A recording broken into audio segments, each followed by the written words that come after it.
How's it going, everyone? In today's video, we are going to compare two platforms, which is Tradovate versus Project X. First things first, let's talk about their ease of use. Tradovate is very beginner friendly with a clean browser-based interface. Basically, you can use it on any device and you should be good to go. For the Project X, it is also modern but more focused on advanced traders with a modular and customizable layout. So the winner on the ease of use category is going to be Tradovate because it's easier for beginners. Now for features and power. Project X is built for prop firm trading. It has built-in risk controls like the max loss limits.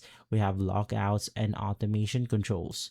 While Tradovate offers strong tools too, like the DOM trading, reply mode, and integrations, but with less enforced risk control. So the winner is going to be Project X because it have way more advanced feature.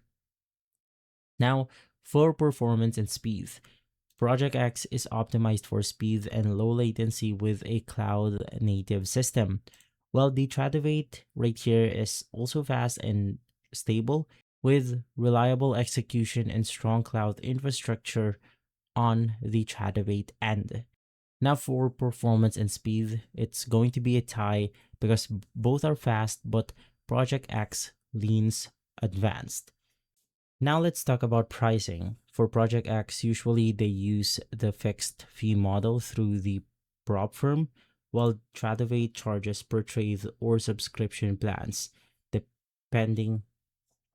So for pricing, it's going to depend on your trading style.